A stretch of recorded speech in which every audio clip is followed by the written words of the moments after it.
So the Leadership Consortium owes its name and its origin from the fact that a consortium is in essence a grouping and a collective of ideas and thoughts.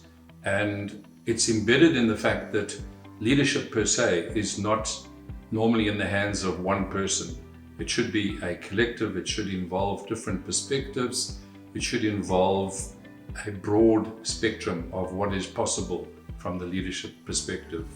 The Zenger-Folkman family of colleagues around the world represent a broad group of people who are playing in the leadership space.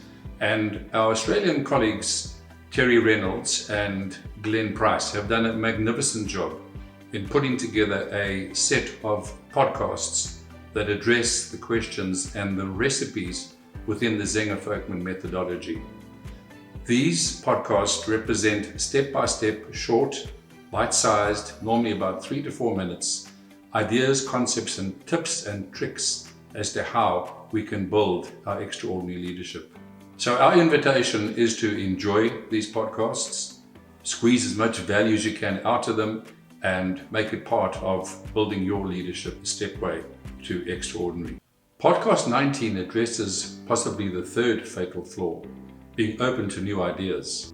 In my experience in working with business leaders, it is often true to say that the leaders themselves are seeking help in different situations. However, when one actually helps, assists with practical, business-oriented solutions that can assist their businesses, often in my experience, I tend to find that in assisting business leaders to move their businesses from A to B, there is a stuckness that is evident. This is often seen by leaders wanting to have results, solutions, answers, but however, not being open to new ways of doing things. It normally tends to be, let's do things the same way we did it in the past. This is not open to allowing us to grow as leaders. I refer to this syndrome often as being happily unhappy.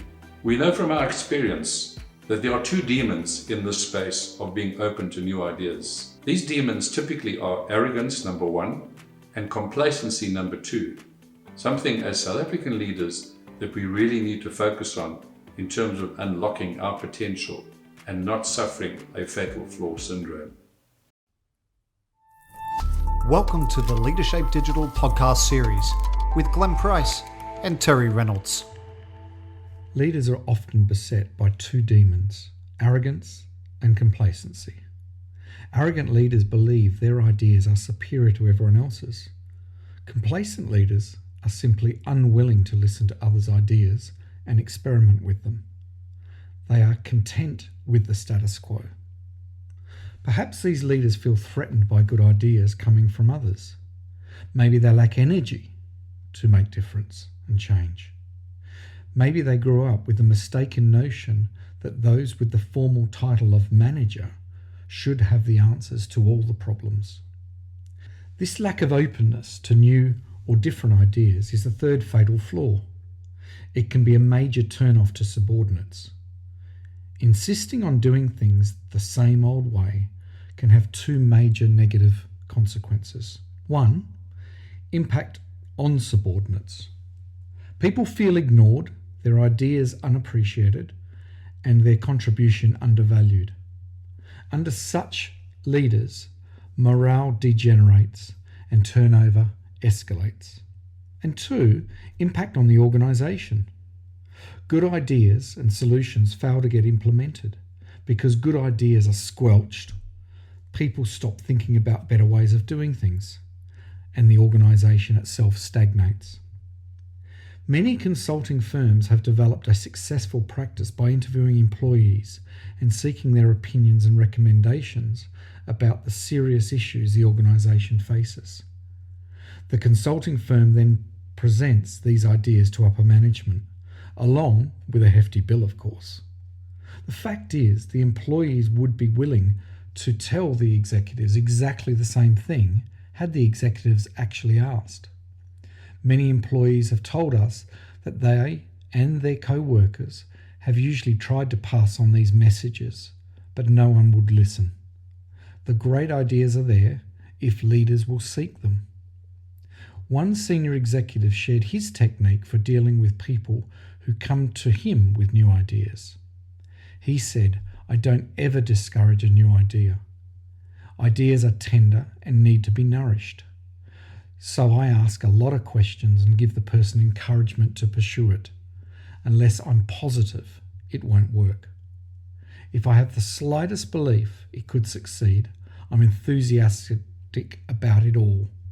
Over the years, that's paid off, and some remarkable achievements have occurred." So here are 3 ways to cultivate a climate that welcomes new ideas. 1. Ask people for their thoughts. Your best resources are all around you. Ask the people closest to the work for their ideas about how to do things better. 2. Shower ideas with enthusiasm. Give people an opportunity to think out loud. Ask them for details. Even if you can't implement an outrageous idea, sometimes the process will lead to a better alternative. And 3, infuse energy in the process. Let people know that you're willing not to let their ideas drop. Leaders need to capture and amplify the enthusiasm of others. And just remember, many of us have worked for leaders whose automatic response to every idea or suggestion was negative. It is impossible to calculate the damage such a person does inside any organisation.